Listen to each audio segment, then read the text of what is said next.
بسم الله الرحمن الرحيم. الحمد لله رب العالمين، والصلاة والسلام على رسول الله وعلى آله وصحبه ومن تبعهم بإحسان إلى يوم الدين. بعد، فذكرنا طريقة حصول الإمامة في الإسلام. Kemarin kita sebutkan ada 3 cara meraih kepemimpinan di dalam Islam. 2 di antaranya yang disyariatkan, kemudian yang ketiga adalah diharamkan. Nah, yang pertama dengan cara menujib. Siapa yang menjawab? Naam. Aywa, bin nas al-imam as-sabiq, dengan imam yang sebelumnya. Dalam tanda kutip ada seorang pemimpin di sebuah wilayah. Al-maksud pemimpin yakni pemimpin al-imam yang paling tingginya, kan gitu. Nah, maka dia menunjuk orang yang akan menggantikannya, atau dikatakan waliul ahad. Nah, putra mahkota, sistem kerajaan, nah mamlakah, atau dalam istilah undang-undang atau demokrasi, apa namanya istilahnya, undang-undangnya monarki, kan gitu, sistem monarki. Walaupun ini istilah orang-orang Yunan, karena mereka memerangi apa sistem ini. Mereka memerangi sistem kerajaan dan monarki, kesultanan itu mereka perangi. Mereka nggak mau.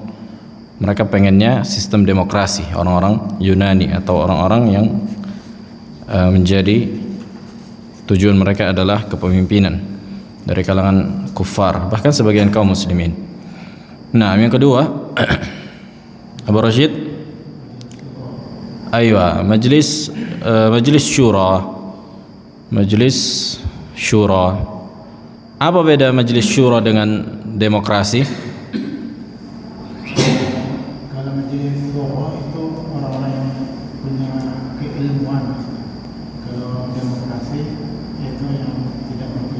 Aywa.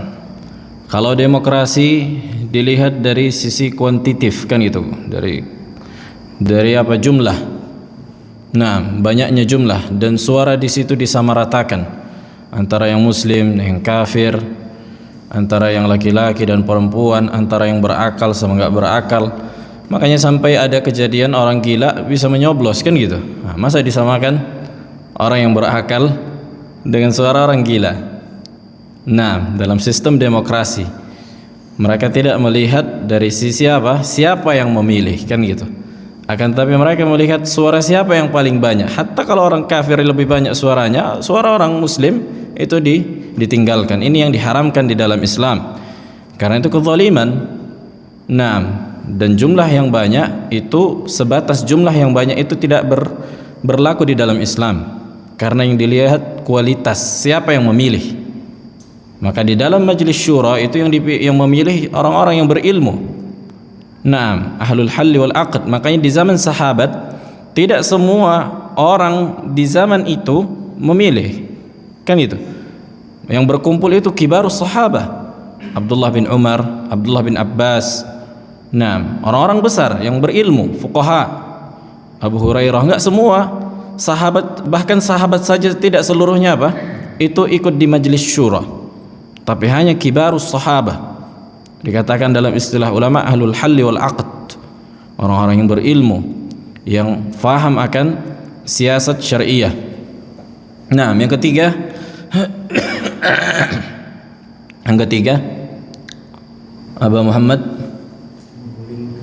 aywa, dengan cara taglib, kan itu, atau al-ghalabah, dengan cara diruntuhkan atau menggulingkan pemimpin yang ada.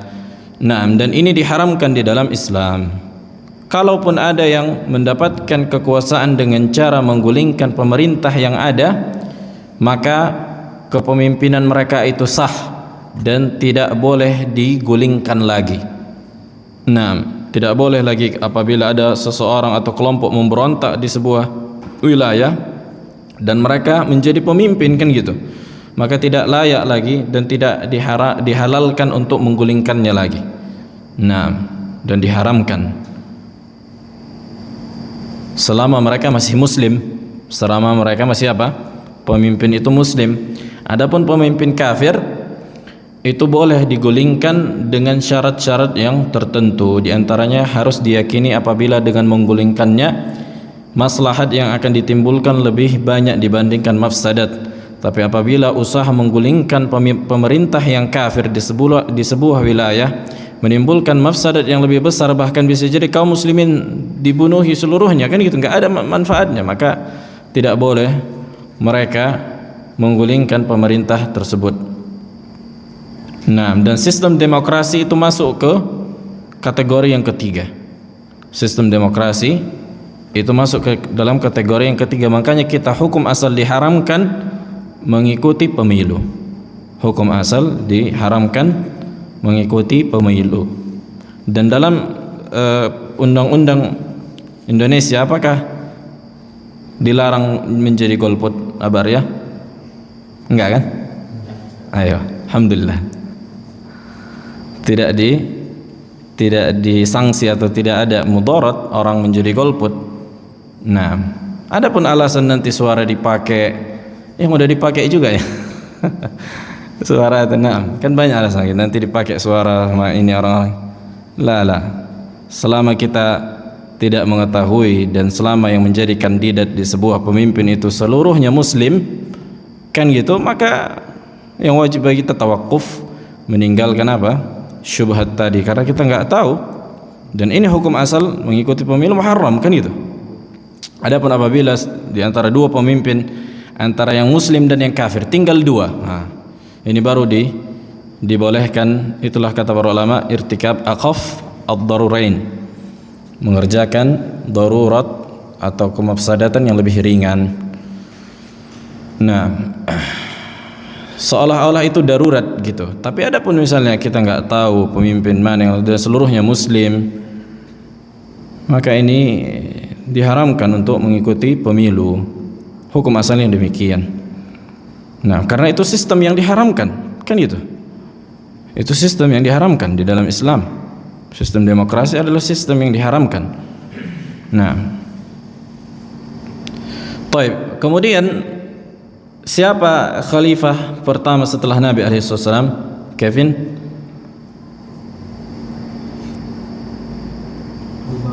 Nah, ahsan. Abu Bakar As-Siddiq.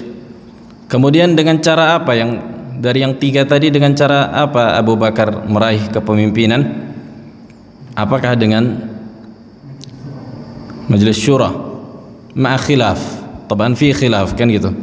Berselisih para ulama apakah Abu Bakar mendapatkan kepemimpinan ini dengan Majelis Syura atau dengan yang pertama. Apa yang pertama ditunjukkan gitu. Sebagian ulama mengatakan bin nas ghairu sharih, maksudnya isyarat Nabi. Tapi yang sahih kita sebutkan kemarin dengan Majelis Syura. Kemudian setelahnya abang ini siapa namanya? Lupa. Isbel. Yasmil. Nah, gimana Bang Yasmil? Setelah Abu Bakar, nah, Umar bin Khattab. Dengan cara apa Umar bin Khattab meraih kepemimpinan? Ditunjuk, nah, bin nas, kan gitu. Abu Bakar menunjuk Umar bin Khattab yang menjadi pemimpin setelahnya. Kemudian setelahnya Abu Ikrimah, Utsman ibn Affan. Nah, ini dengan cara apa? Ditunjuk. Takkid. Majelis Syura. Dengan Majelis Syura. Nah, karena Umar pada saat itu dibunuh, kan gitu. Yang membunuhnya Abu Lu'lu' al-Majusi. Taib. Kemudian setelahnya siapa? Abu Muhammad.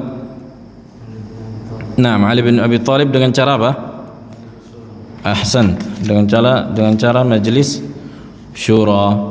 Dan ini kesepakatan para sahabat. Nah, dan diantaranya yang menyepakatinya adalah Muawiyah radhiyallahu taala anhu. Di antara yang menyepakati bahwa Ali sebagai pemimpin kan gitu, akan tetapi dia ingin pembunuh Utsman itu segera dicari, didapatkan, baru aku mau baiat gitu. Dia tidak menolak Ali sebagai pemimpin. Nah, dia hanya ingin mendahulukan apa? Pembunuh Ali pembunuh Utsman, afwan. Pembunuh Utsman didapatkan.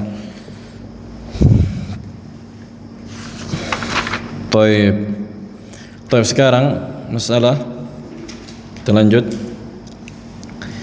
Qala al-musannif rahimahullahu ta'ala, wa yara ashabul hadis al-jum'ata wal-'idain wa ghairahuma min as-salawati khalfa kulli imamin barran kana aw fajira.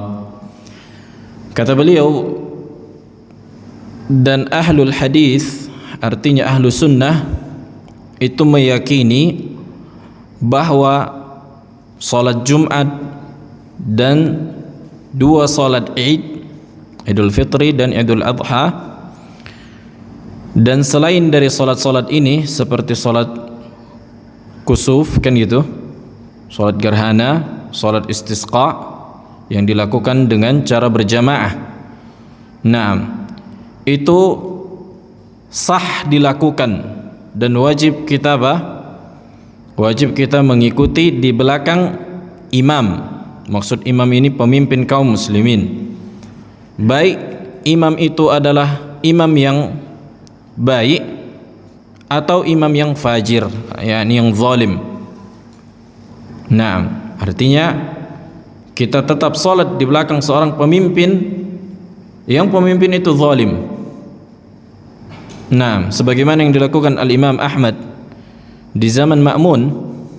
Imam Ahmad salat di belakang Ma'mun. Ma'mun ini zalim, dan dia mengajak manusia untuk mengatakan Al-Quran makhluk. Nah, dan dia juga menyiksa al-Imam Ahmad rahimahullah, memenjara Imam Ahmad, karena Imam Ahmad menolak dan membantah orang-orang yang mengatakan Al-Quran makhluk. Naam, wa yarawna jihada al-kafarah ma'ahum wa in kanu jawratan fajarah. Dan juga kita meyakini wajibnya berjihad bersama pemimpin, berjihad melawan orang-orang kufar, walaupun para pemimpin ini adalah pemimpin yang zalim, jawrah, maksudnya zalim. Ini juga yang terjadi di zaman Syekhul Islam Ibn Taimiyah. Subhanallah, ajib. Di zaman itu Syekhul Islam itu dipenjara pemerintah. Kemudian pemerintahnya pengen memerangi kaum Tatar. Kemudian Syekhul Islam dilepaskan dan berperang bersama kaum muslimin. Begitu menang dipenjara lagi. Sam' wa ta'ah, subhanallah. Nah, Syekhul Islam Ibn Taimiyah. Qala wa yarawna ad-du'a lahum. Lihat nih, akidah ahlu sunnah, kita meyakini bahwa mendoakan bagi para pemimpin, penguasa, bil islahi wat taufiqi was salahi wa bastil adli fir ra'iyah. Maka kita mendoakan pemimpin yang memimpin di suatu negeri, walaupun mereka zalim, walaupun mereka zalim, dengan mendoakan dengan kebaikan supaya Allah memperbaiki mereka dan memberikan mereka taufik dan berlaku adil kepada rakyatnya. Inilah akidah ahlus sunnah, bukan mendoakan keburukan, bukan malah memicu kan gitu, memicu masyarakat untuk membenci pemerintah sehingga mereka mendemo, sehingga mereka keluar berusaha meruntuhkan. Nah, maka ini perkara yang menyelisihi akidah. Qala wala yarawna al-khuruj alaihim, dan ahlu sunnah itu tidak meyakini bolehnya untuk keluar kepada pemerintah. Maksud khuruj ini akan datang pembahasannya. Wa in ra'au minhumul udul 'anil 'adl ila al-jawri wal haif. Tuh, walaupun kita melihat pemimpin kita atau pemerintah kita itu menyimpang dari keadilan dan menuju kezaliman. Wa yarawna qital al-fi'ah al-baghiyah hatta tarji'a ila ta'atil imamil adl, dan kita juga meyakini bolehnya bahkan wajibnya kita ikut bersama pemerintah memerangi kaum yang membangkang. Dikatakan al-fi'ah al-baghiyah apabila mereka berusaha memberontak kepada pemerintah, kemudian pemerintah mengajak masyarakat yang lain untuk memerangi mereka, maka wajib bagi kita bersama pemerintah memerangi orang-orang yang memberontak. Nah, sampai mereka kembali mentaati pemerintah. Jadi ada berapa masail di sini? Yang pertama apa?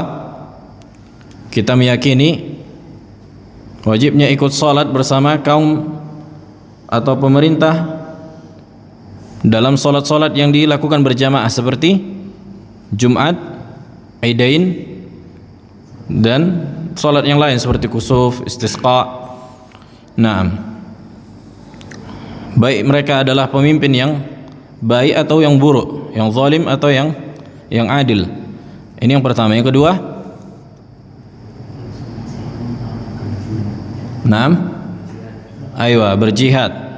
berjihad bersama pemimpin kaum muslimin. Nah, walaupun mereka zalim pemimpin ini. Kemudian yang ketiga, mendoakan kebaikan untuk mereka. Yang keempat, diharamkannya khuruj, diharamkannya khuruj, keluar memberontak, mendemo. Nah, kemudian yang kelima apa yang kelima? Memerangi para pemberontak. Nah, memerangi bersama pemimpin atau memerangi pemberontak bersama pemimpin. Ada 5 masail berkaitan dengan imamah atau kepemimpinan. Nah, adapun makna wala yarawna al-khuruj alaihim, artinya enggak boleh keluar menuju mereka. Maksudnya adalah adam al-khuruj alaihim, artinya enggak boleh kita keluar gitu. Itu menunjukkan, makanya kan dikatakan khuruj itu keluar dari rumah, berkumpul, membuat massa, mengumpulkan massa. Imma itu dengan cara menasehati secara terang-terangan, membuka. Tapi yang mayoritas yang manusia lakukan bukan ada mengeluarkan kata-kata yang baik, enggak ada, tapi membuka aib. Bahkan kan sering kan, nanti keluar pemimpinnya habis batu lempar masuk kepalanya. Nah, itulah yang terjadi di zaman Utsman. Itulah yang terjadi di zaman Utsman. Orang-orang Khawarij itu awalnya mereka bukan mau membunuh Utsman, mereka hanya ingin menyampaikan aspirasi. Nah, ini awalnya kayak gitu, tapi ketika masa berkumpul, masuklah ahlu fitnah, orang-orang yang menginginkan keburukan. Akhirnya apa? Akhirnya Utsman dibunuh. Sampai para sahabat syok, enggak sampai di akal mereka kok bisa Utsman ini dibunuh, kan gitu. Makanya mereka mereka enggak jaga, mereka enggak ini. Nah, itulah di antara yang diharamkan. Makanya ini wasilah menuju pada keburukan. Dan khuruj ini ada dua cara, kata para ulama.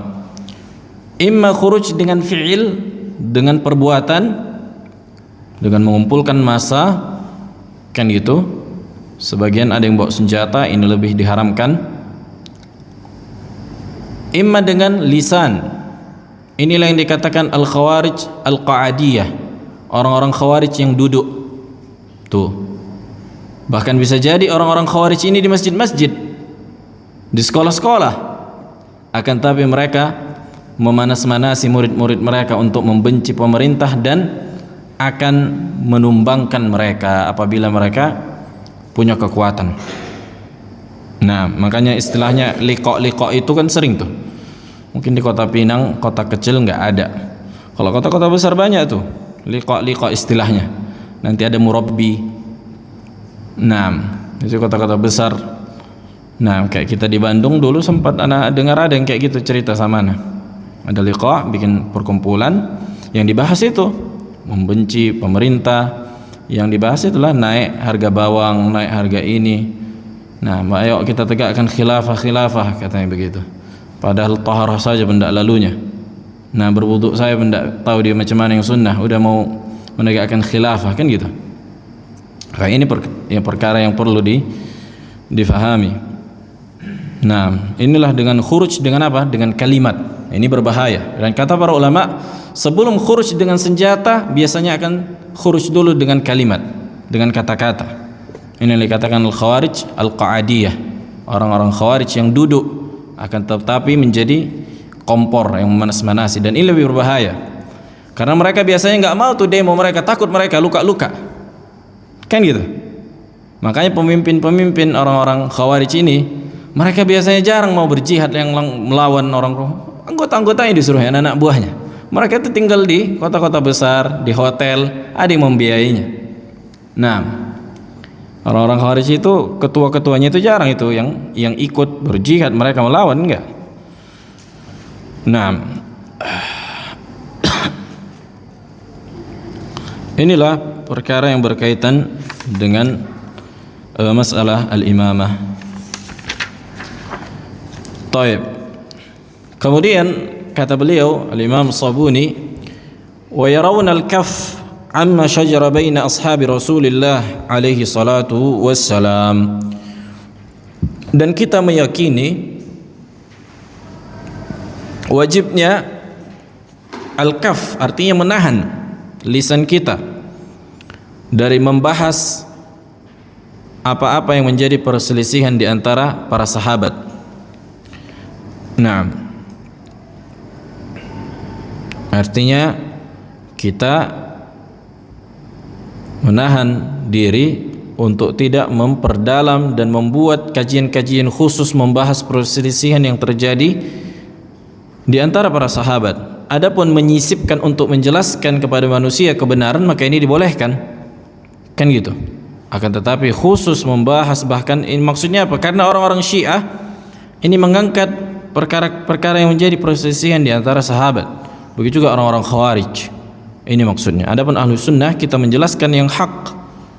Nah, wa tathhir al-alsunah an dzikri ma yatadamman aiban lahum wa naqsan fihim, tuh. Dan mensucikan lisan-lisan kita. Artinya enggak boleh kita bahas perkara-perkara yang bisa jadi membawa keburukan, yang bisa jadi terjadi di sebagian sahabat. Kan gitu, mengandung aib dan mengandung kekurangan yang ada pada mereka. Kita yakini sahabat Nabi, setiap individu mereka tidak ada yang maksum. Nah, dan sahabat Nabi alaihi wasallam itu bertingkat-tingkat dalam keutamaan. Makanya senantiasa apabila terjadi di antara sahabat yang melakukan dosa, itu enggak disebutkan namanya. Ja'a rajulun, tuh, sighatun mubham, kan itu enggak sebutkan namanya. Itu menjaga kehormatannya, itu menjaga kehormatan sahabat itu. Nah, ketika seseorang mendatangi Nabi, itu sahabat yang dia meminta untuk berzina, kan gitu. Ya Rasulullah, idzinni lizina, ya Rasulullah, izinkan aku berzina, katanya. Itu enggak disebutkan siapa sahabat ini dalam rangka menjaga kehormatannya. Nah, walaupun rawi, kata para ulama, rawi itu tahu siapa orang itu. Rawi itu yang meriwayatkan itu tahu siapa orang itu, akan tapi apa? Ta'adduban. Ini lihat adab kepada para sahabat. Tak disebutkan namanya, karena enggak penting siapa orangnya, kan gitu. Yang penting kita hikmah dari kisah itu. Nah, qala wa yarawna at-tarahhum ala jami'ihim wal muwalah likafatihim. Dan kita meyakini di antara akidah Ahlussunnah, kita meyakini bahwa kita mendoakan apa? Mendoakan mereka, tarahum, yakni mendoakan rahmat kepada seluruh para sahabat dan berloyalitas kepada mereka. Ini akidah Ahlussunnah.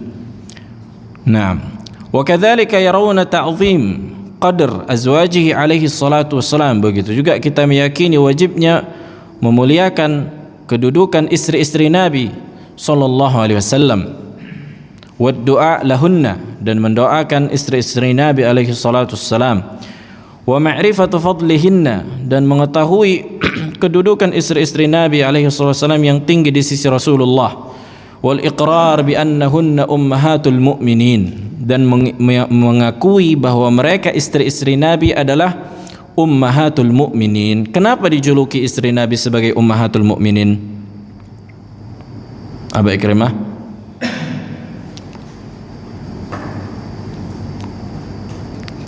Pernah terbesit di pikiran antum, kenapa istri-istri Nabi dijuluki ummahatul mukminin, ibu-ibunya para orang-orang beriman? Nah, Abu Raihan, kenapa? Sebenarnya jawabannya mudah, tapi butuh apa? Sedikit menguras pikiran, mengasah pikiran. Jawabannya mudah.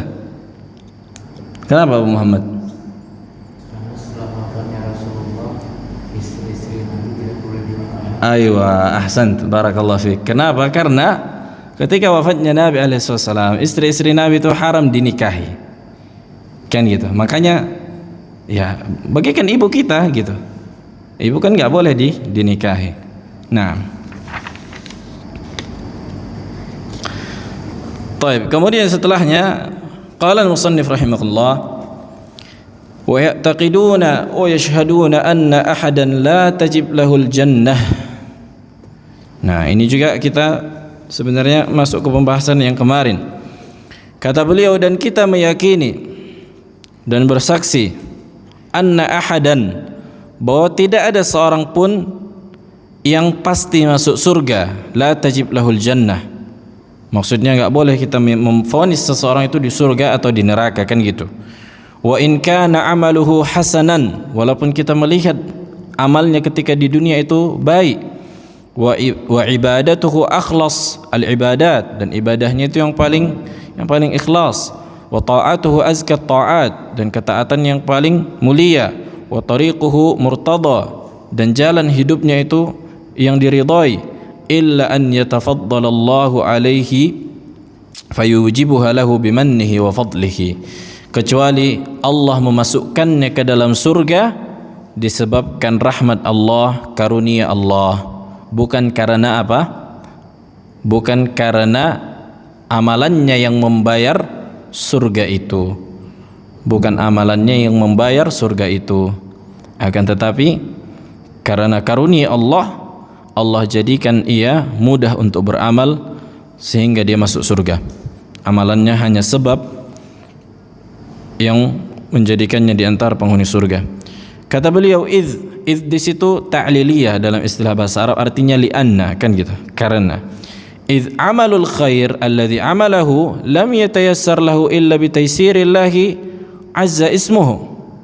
Kenapa? Karena amalan baik yang ia lakukan selama di dunia itu tidak mungkin bisa ia lakukan dan mudah baginya kecuali karena Allah yang memudahkannya, Allah yang memberikannya taufik dan hidayah sehingga dia bisa beramal soleh, kan gitu. Falau lam yuyassirhu lahu lam yatayassar. Kata beliau, kalau enggak Allah mudahkan dia untuk beramal soleh, maka dia enggak akan bisa beramal soleh. Walau lam yahdih la fa'alahu aw li fi'lihi lam yahtadi lahu abada. Sekiranya kalau bukan karena hidayah dan taufik karena Allah, ia tidak akan berada di atas hidayah dan taufik selamanya. Qala Allah Ta'ala, sebagaimana yang Allah katakan, walaula fadlullahi alaikum wa rahmatuh ma zaka minkum min ahadin abada. Sekiranya kalaulah bukan karunia Allah atas diri kalian dan rahmatnya, tidak akan ada seorang pun di antara kalian yang suci. Naam. Walakin Allah yuzakki man yasha, akan tapi Allah mensucikan orang-orang yang Allah kehendaki dengan memberikan taufik dan menutup-nutup aib. Nah, kan itu kata para ulama, makna yuzakki lahu artinya dengan Allah memberikan seseorang taufik beramal soleh dan menutup aibnya. Nah, qala fi ayatin siwaha wa qala mukhbiran an ahlil jannah. Begitu juga di ayat yang lain Allah mengatakan tentang penghuni surga.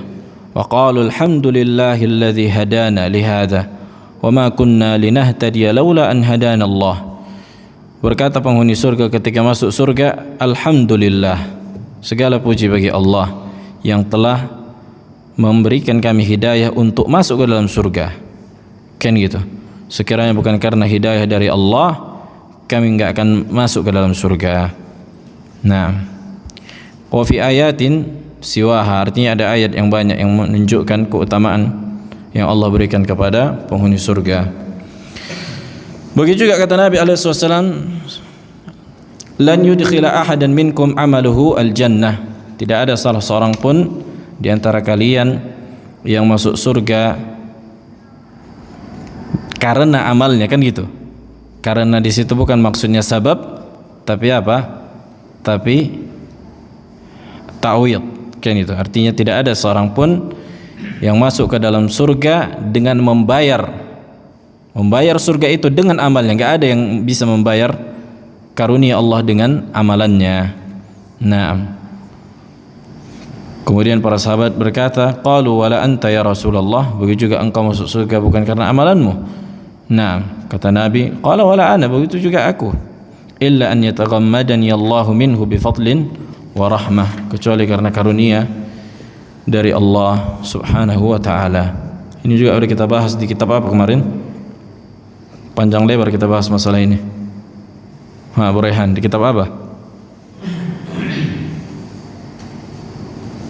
Hah?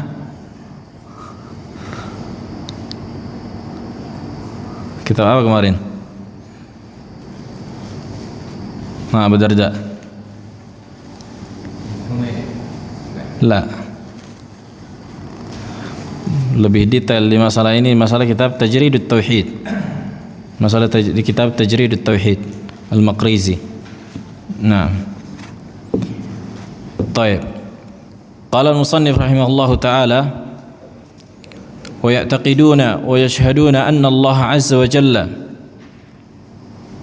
ajjala likulli makhluqin ajala. Dan kita ahlu sunnah meyakini dan bersaksi bahwa Allah menuliskan ajal setiap makhluk, wa anna nafsan lan tamut illa biiznillahi kitaban muajjala. Begitu juga setiap jiwa tidak akan mati kecuali dengan izin Allah dan dengan apa yang dituliskan untuknya. Wa idza inqadha ajalul mar'i falaysa illa al-maut. Apabila telah sampai ajal seseorang, maka tidak ada baginya kecuali kematian. Wa laysa lahu minhu fautun.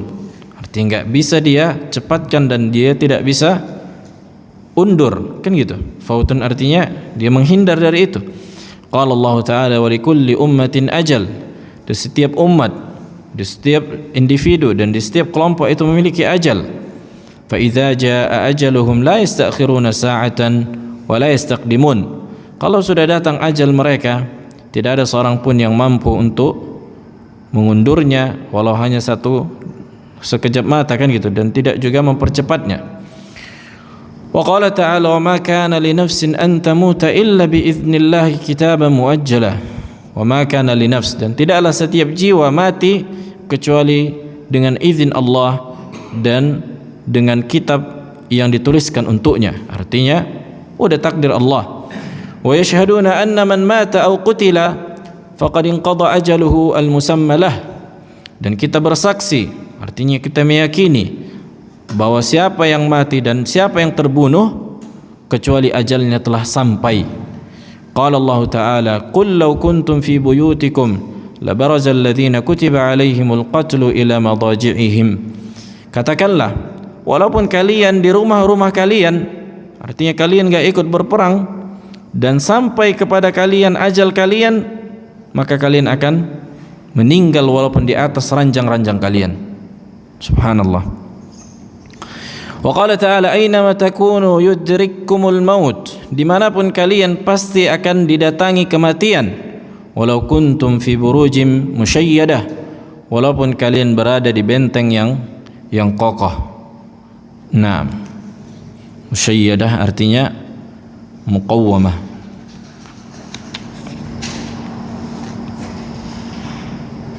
Kadzalik berkata juga Nabi alaihi wasallam dalam hadis, annahu lan tamut nafsun hatta tastakmila rizquha wa ajaluha. Tidak akan mati seseorang sampai sempurna ajal dan rezekinya. Naam. Baik, qala al-musannif rahimahullahu taala, berkata penulis rahimahullah, wa ya'taqiduna anna Allah subhanahu khalaqa asy-syayatin yuwaswisuna lil adamiyyin wa yaqsiduna istizalahum wa yatarassaduna lahum Qala Allah Ta'ala wa inna syayatina la yuhuna ila awliyaihim liyujadilukum wa in ata'tumuhum innakum lamusyrikun. Dan ahlu sunnah meyakini bahwa Allah subhanahu wa ta'ala menciptakan syayatin. Syayatin jamak dari syaitan, setan-setan. Dan mereka setan-setan ini apa? Membisikkan kepada manusia. Yuwaswisuna lil adamiyyin, kan gitu. Dan bisa menggoda mereka. Nah, dan memburu manusia untuk apa? Untuk mereka goda. Mereka menunggu, memburu. Ini di antara apa? Kemampuan yang Allah berikan kepada syaitan. Mereka bisa membisikkan tuh. Terasa bisikan-bisikan syaitan gitu. Wa anna Allah Ta'ala yusallituhum ala man yasha. Dan Allah subhanahu wa ta'ala membuat syaitan bisa menguasai siapa saja yang Allah kehendaki. Wa yu'sim min kaidihim wa makrihim man yasha. Dan Allah menjaga seseorang yang Allah kehendaki dari tipu daya syaitan dan makarnya. Wa qala ta'ala, qala Allah Ta'ala, wastafziz man istata'ta minhum bisautik. Maka kata Allah, wastafziz man istata'ta, bisikkanlah siapa saja yang engkau mampu dengan suaramu. Kepada Allah katakan kepada syaitan, wajlib alaihim bi khaylika wa rajlika wa syarikhum fil amwali wal auladi wa'idhum. Dan campur baurilah urusan-urusan mereka dari harta-harta dan anak-anak mereka, dan buat mereka apa? Wa'idhum, buat mereka berangan-angan. Wa ma ya'iduhumus syaitanu illa ghurura. Dan tidaklah angan-angan yang dibuat syaitan kepada manusia kecuali hanya tipu daya. Inna ibadi, kemudian Allah katakan, inna ibadi laisa laka alaihim sultan. Sesungguhnya hamba-hambaku, engkau tidak akan bisa menguasai mereka, engkau tidak punya kuasa atas mereka. Kan itu. Wa kafa bi rabbika wakila, dan cukuplah Rabbmu sebagai tempat bersandar. Wa qala ta'ala innahu laysa lahu sultanun 'alal ladzina amanu wa 'ala rabbihim yatawakkalun. Sesungguhnya tidak ada kemampuan bagi syaitan atas orang-orang yang beriman. Innahu laysa lahu sultanun 'alal ladzina amanu wa 'ala rabbihim yatawakkalun. Kata para ulama, bil imani wa at-tawakkul yadfa'u bihi atau yadfa'u bihi ma makru syaitan. Nah, dengan iman dan tawakal, dengan itulah bisa ditolak makar syaitan, tipu daya syaitan. Tapi bukan berarti juga orang beriman tidak tertipu dengan tipu daya syaitan, kan gitu. Bisa juga terjatuh gitu, sesuai dengan kadar iman dan tawakalnya kepada Allah. Nah, innama sultanuhu 'alal ladzina yatawallawnahu. Akan tetapi kekuatan syaitan itu lebih menguasai orang-orang yang berloyalitas kepada mereka. Tuh. Makanya di antaranya loyalitas kepada syaitan itu seperti praktek dukun. Makanya akan datang pembahasannya. Praktek dukun itu apa? Itu loyalitas dengan syaitan. Makanya di antara syarat setan mau menolong seseorang itu harus kafir dulu. Itu harus kafir dulu. Makanya sering nanti buat apa mushaf dikoyak-koyak masukkan ke WC. Nah, sampai ada lagi yang membilang apa? Dibuat darah haid perempuan di mushaf. Sampai kayak gitu ya. Ini enggak bisa dibayangkan bagaimana kufurnya mereka, kan gitu. Dan itu pakai syarat. Atau menyembelih apa? Binatang di tempat tertentu, di waktu tertentu. Nah, pokoknya gimana caranya supaya manusia ini bisa jadi kafir. Itulah tugas syaitan. Nah, jadi orang yang enggak faham tauhid, itulah yang mudah digoda oleh syaitan, kan gitu. Nah, kalau orang yang faham tauhid, dia akan berusaha menghindari. Kenapa beliau masukkan perkara ini? Karena memang ada sebagian manusia yang menolak adanya syaitan. Kata mereka syaitan itu apa? Itu hanya aura negatif seseorang. Orang-orang filsafat Mereka mengingkari adanya syaitan. Nah, mengingkari adanya malaikat. Kata mereka aura negatif seseorang, itulah kata mereka syaitan. Bagaimana mungkin aura negatif sementara Allah menyebutkan di dalam Al-Quran mereka membisikkan, mereka melakukan, mereka berbicara, kan gitu di antara mereka, yuwaswisun, yuhun. Naam. Maka ini bukan apa? Bukan aura negatif, dia memiliki fisik. Syaitan itu memiliki fisik. Akan tapi dia perkara yang gaib yang enggak bisa dijangkau oleh mata manusia. Karena syaitan juga pernah datang di zaman Nabi alaihi wasallam, kan gitu. Ketika Abu Hurairah menjaga zakat, kan itu, kemudian apa? Kemudian datang syaitan, nah mengambil, habis itu pergi lagi, besoknya datang lagi gitu. Kemudian syaitan apa? Mengajarkan untuk supaya membacakan ayat kursi. Nah, kemudian kisah ini disampaikan kepada Nabi alaihi wasallam. Apa kata Nabi sallallahu alaihi wasallam? Nah, innahu saduq, maksudnya pada hari ini dia benar, wa huwa kadzub. Ketika apa yang disampaikannya untuk menghindari supaya jangan datang lagi, bacakanlah ayat kursi. Nah, kata Nabi, kabar yang dia sampaikan kepadamu itu benar, sahih. Dan ketika Abu Hurairah membacakan ayat kursi, enggak datang lagi dia. Nah, walaupun dia aslinya pendusta gitu. Allahu a'lam apa hikmah di balik itu. Inilah menunjukkan kita menerima kebenaran dari siapa saja yang datang kepada kita, kata para ulama. Bukan kita mencari kebenaran kepada siapa saja, tapi kalau ada kebenaran yang datang kepada kita dari siapapun, dari kafir, dari syaitan juga, buktinya di sini kan gitu, kita terima kebenaran itu. Tapi kalau kita menuntut ilmu kepada orang-orang yang tidak jelas manhajnya, misalnya seperti misalnya ambil baiknya dan buang buruknya, maka ini menyelisihi akidah dan menyelisihi akal. Naam, adzan. Tafadhal.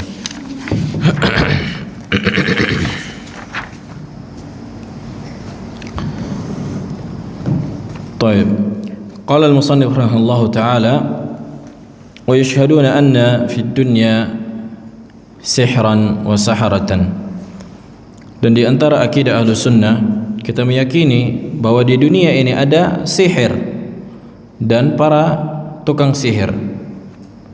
Illa annahum la yadurruna ahadan illa biiznillah azza wa jal. Akan tetapi kita juga wajib meyakini bahwa sihir dan para penyihir itu tidak bisa memberikan mudarat kepada siapapun kecuali dengan izin Allah. Izin di sini maksudnya al-iznu al-kauni. Izin itu ada dua, izin kauni dan izin syar'i. Izin di sini izin kauni. Qala ta'ala wa ma hum bidarrina bihi min ahadin illa biiznillah. Dan tidaklah mereka orang-orang yang melakukan sihir itu bisa memberikan mudarat kepada siapapun kecuali dengan izin Allah. Wa man sahara minhum wasta'mala as-sihra wa i'taqada annahu yadur aw yanfa bighairi iznillah ta'ala faqad kafar kufran akbaran mukhrij minal millah. Kata beliau, siapa yang di antara mereka menyihir dan menggunakan praktek sihir, melakukan praktek sihir, dan seseorang meyakini bahwa sihir ini bisa memberikan manfaat dan mudarat tanpa izin Allah, maka sungguh dia telah kafir, keluar dari Islam, kufur akbar. Apabila ada yang meyakini penyihir bisa memberikan mudarat tanpa izin Allah, kan gitu, berarti menunjukkan keinginan penyihir mengalahkan keinginan Allah. Nah, iradatu as-sahir ghalabat iradat Allah, wa hadha kufur fi ar-rububiyah, dan ini kufur dalam perkara rububiyah. Nah, wa idza wusifa ma yukaffaru bihi ustutib. Kalau ada orang yang jatuh pada kekufuran seperti melakukan sihir, kan gitu, maka diperintahkan untuk bertaubat. Fa in taba, kalau dia bertaubat diterima gitu. Naam. Wa illa duribat unuquh. Lakin as-sahih fi hadhihi al-mas'alah anna as-sahir, bahwa penyihir hukumnya qutila riddatan wa haddan ma'al khilaf tabaan. Para ulama khilaf. Hukum penyihir itu dibunuh. Apa maksudnya disuruh bertaubat? Itu bertobat dari dosanya, tapi hukum had, vonis pembunuhan kepada penyihir itu tidak bisa dibatalkan. Jelas? Abu Raihan. Jelas maksudnya? Gimana? Kalau ada di sebuah wilayah yang menegakkan negara atau syariat Islam dengan sempurna, kalau ada ketahuan yang melakukan praktek dukun, tamam, ini dibunuh. Akan tetapi dia disuruh bertobat dari perbuatan sihir ini. Akan tetapi vonis pembunuhan ini tidak dijatuhkan darinya, artinya tetap diterapkan. Yang diterima itu taubat di antara dia dengan Allah. Makanya taubatu as-sahir la yusqit al-had. Taubatnya seorang penyihir tidak menyelamatkan dia dari vonis dihukum mati. Akan tetapi dia ketika dia bertaubat, nah ini kata para ulama, qutila haddan. Itu beda antara qatlul had wa qatl riddah. Ini dibahas di masalah ahkam al-jinayat. Jelas, kalau dia enggak bertaubat maka dia dibunuh karena dia kafir. Kalau dia bertaubat dia dibunuh karena melakukan sihir. Wadah. Jadi double sebenarnya. Penyihir yang enggak bertaubat udah ketangkap, disuruh taubat enggak mau, dia dibunuh karena dia kafir dan karena dia melakukan sihir. Nah, kalau dia bertaubat, nah dia tetap dibunuh tapi dikatakan haddan. Sebagai bentuk apa? Hukuman had. Itu beda antara hukum had dan hukum riddah. Nah,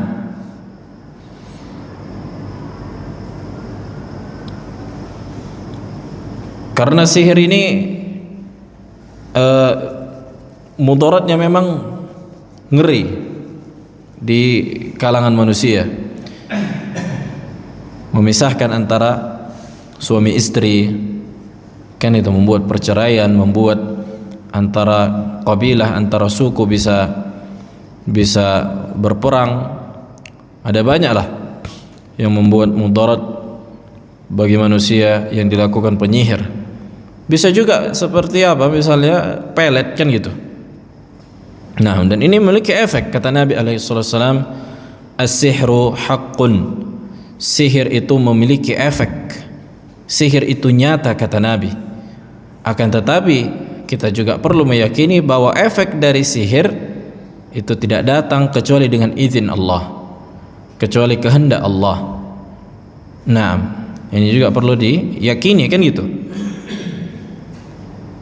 Sebagaimana seseorang memegang pedang. Nah, apakah semua orang yang dibacok pasti mati? Enggak kan? Nah, begitulah sihir. Tidak semua yang kena sihir itu pasti mendapatkan mudaratnya, tapi secara hukum sebab akibat demikian. Nah, dan sihir itu ada dua jenis. Yang pertama,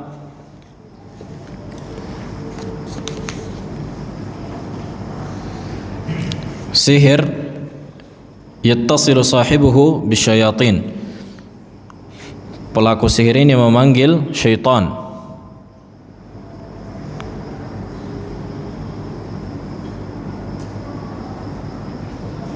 Nah, maka ini yang bermuamalah dengan syaitan, maka hukumnya kafir. Orang yang mengikat hubungan dan muamalah dengan syaitan, hukumnya kafir.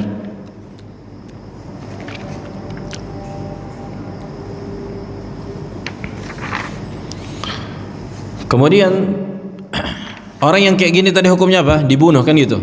Tidak dimandikan, tidak disalatkan kalau dia tidak bertobat tentunya. Nah, apakah diterima taubatnya? Ini antara dia dengan Allah. Kata Nabi sallallahu alaihi wasallam, haddus sahir darbatun bisayf.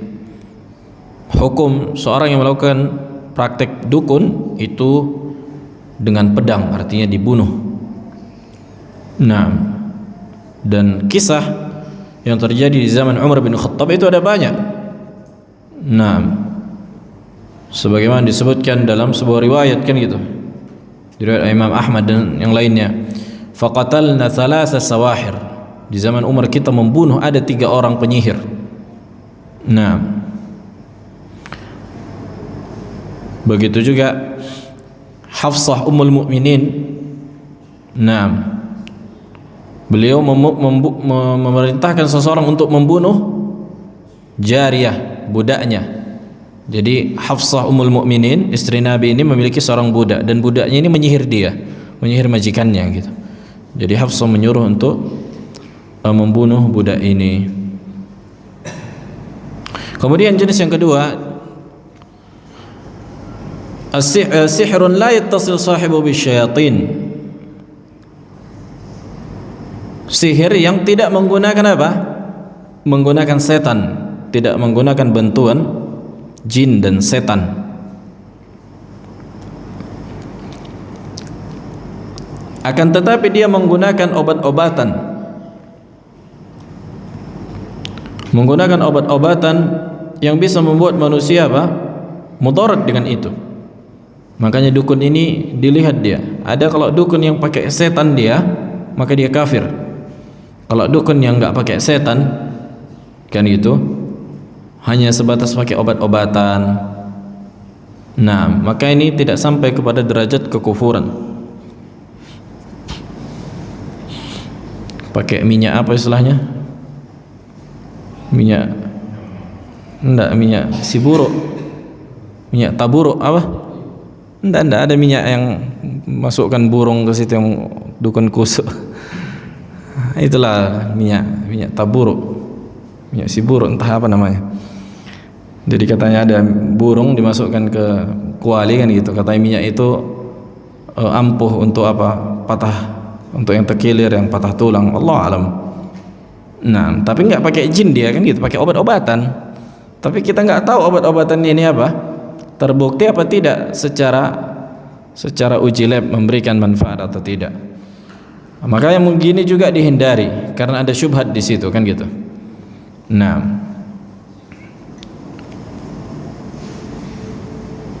dan orang-orang kayak gini juga suka apa? Mengambil harta manusia dengan cara yang batil, jual barang-barang ampuh dan seterusnya. Walaupun memang nggak sampai pada tingkat keluar dari Islam, akan tapi bisa mengantarkan kepada kesyirikan kalau tidak ada hukum sebab akibat di situ. Maka ini akan datang pembahasan insyaallah, man ja'ala syai'an sababan laysa sababan syar'iyyan wala qadran faqad waqa'a fi syirik. Nah, adapun hukum mendatangi tadi, ini hukum penyihir. Bedakan antara hukum penyihir dan yang istilahnya apa namanya? Dukunnya sama apa namanya, pasiennya kan gitu. Nah, antara kalau penyihir kita sepakat dia kafir kalau menggunakan apa? Menggunakan bantuan jin.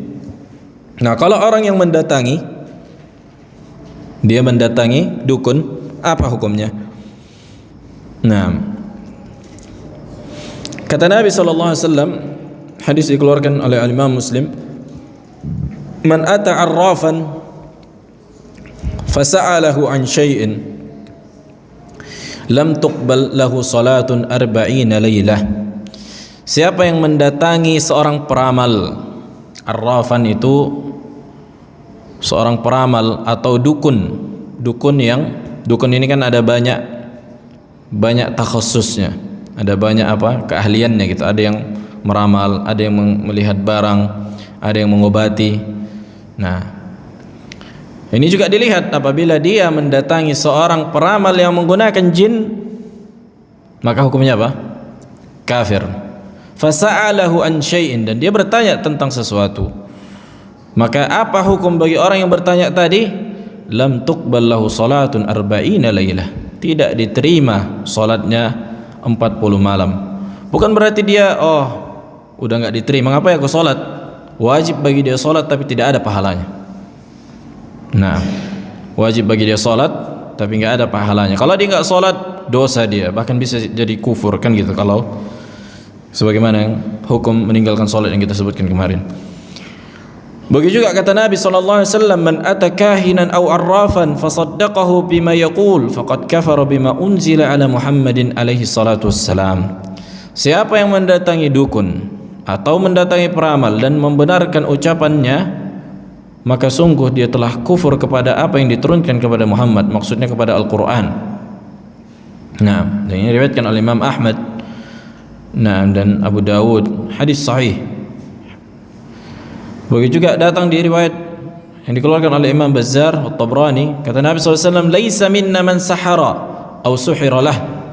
Bukan di antara kita orang yang melakukan sihir dan meminta disihir, aw takahhana aw tukuhina lahu, dan yang melakukan praktek dukun dan meminta dilakukan dukun untuknya, aw tatayyara aw tutuyyira lah, atau tatayyur, yang dibuat disuruhnya orang supaya apa?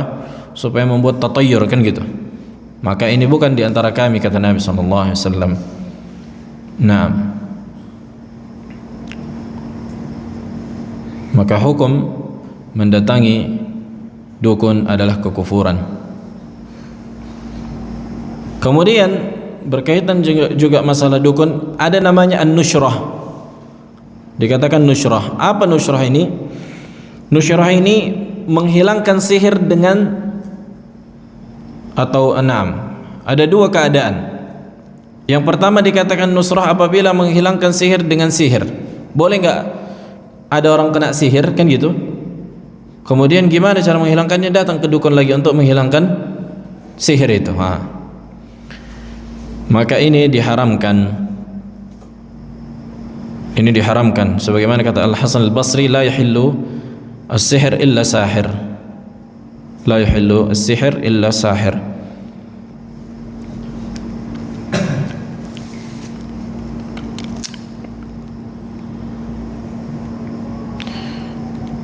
Kemudian menghilangkan sihir dengan obat-obatan dan ruqyah syar'iyah, maka inilah yang dianjurkan.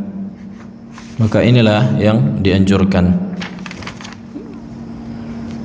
Seperti meminum madu, memakan kurma ajwa, meminum air zam-zam, dan membacakan ayat Al-Quran, ruqyah syar'iyah, dan mendoakannya, memperbanyak zikir, membaca Al-Quran. Maka ini diantara apa?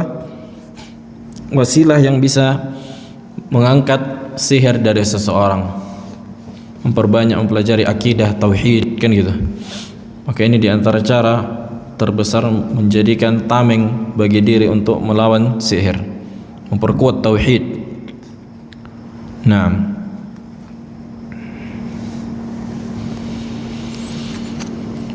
طيب, fi soal, ada pertanyaan?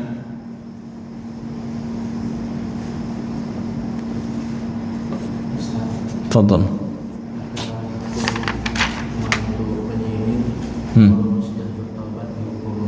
Mati. Bagaimana dengan yang orang yang sudah menikah berzina, apakah mereka setelah bertaubat tetap dihukum? Ahsant. Hukum had. Hukum had. Apa itu hukum had? Makanya haddun artinya batasan. Jadi ada dosa yang apabila dikerjakan seseorang, ada kadar tertentu dari hukuman dari dosa itu. Ada kadar tertentu. Contohnya apa? Mencuri, kan itu. Apabila sampai nisab yang ditentukan, maka dipotong tangannya. Di dalam Al-Quran disebutkan, kan gitu, disebutkan dalam hadis, di hadis Nabi SAW. Begitu contohnya seperti apa? Berzina. Berzina itu ada hukum had, dikatakan hukum had. Bagi yang muhsan, yang sudah menikah, itu dirajam. Bagi yang belum menikah, itu apa? Dicambuk 100 kali, kan gitu. Kemarin disebutkan di surah An-Nur. Nah, kemudian apa hukumnya apabila seseorang yang waliyadzubillah jatuh kepada dosa zina? Maka dilihat apakah dia muhsan atau ghairu muhsan. Apakah dia sudah menikah atau belum menikah. Kalau si laki-laki sudah menikah, perempuan belum menikah, maka laki-laki dirajam, perempuannya tidak dirajam. Perempuannya dicambuk 100 kali. Perempuannya dicambuk. Nah, kemudian kalau mereka bertaubat, masalan, kan gitu. Sebagaimana pertanyaan tadi, seorang sallallahu alaihi wasallam jatuh pada dosa zina, kemudian mereka bertaubat. Kalau kasus mereka ini tidak ada yang mengetahui kecuali antara mereka dengan Allah, maka yang lebih afdal, ma'a khilaf, para ulama khilaf, apakah lebih utama mereka mengasih tahu kepada imam sehingga mereka ditegakkan hukum had, apabila mereka sudah menikah maka dirajam, kalau belum menikah dicambuk, kan gitu, sesuai dengan keadaannya. Nah, lakin al-asl, kata para ulama, hukum asal as-sitr, menutup aib, jangan ceritakan sama orang, karena Islam mabni ala sitr. Hukum Islam ini menutup aib seseorang, kan gitu, apalagi dia bertaubat. Kisah-kisahnya ada banyak. Contohnya Nabi SAW ketika didatangi wanita Ghamidiyah, kan gitu, ya Rasulullah, ya ini aku berzina katanya. Kemudian kata Nabi, rupanya afika majnun, disebutkan apakah engkau gila, apakah engkau begini. Artinya udah enggak usah korek-korek lagi gitu, udah taubat aja. Nah, ini lebih utama. Semoga Allah udah tutupkan dosamu, kan gitu. Nah, mungkin dia merasa bahwa dia lebih kuat untuk ditegakkan hukum, mungkin karena iman yang kuat dan seterusnya, kan gitu. Nah, tapi hukum asal seseorang menutup dirinya dari dosa-dosa dan aibnya, dia bertobat kepada Allah dan memperbanyak amal saleh dan tidak mengulanginya. Nah, tapi kalau sudah sampai kepada imam, kalau sudah sampai kabarnya kepada imam, terbukti memiliki saksi, maka kalau dia bertobat itu urusan dia dengan Allah, maka hukum had itu tetap ditegakkan. Itu dia dhabitnya. Kalau sampai kepada imam, kepada hakim, maka enggak bisa dia Taban zina fi khilaf. Zina fi khilaf. Sebagian ulama mengatakan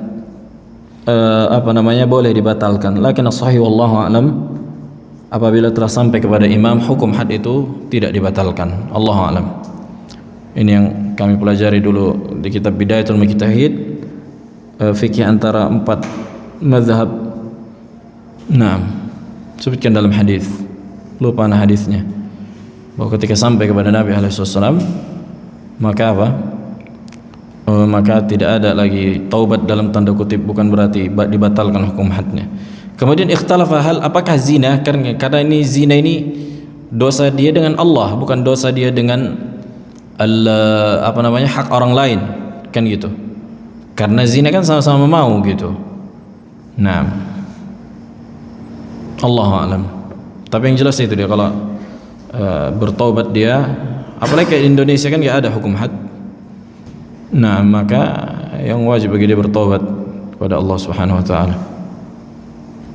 Nah, ada lagi.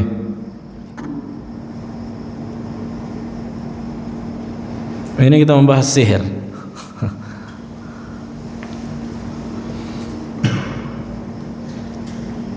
Nah, fi soal.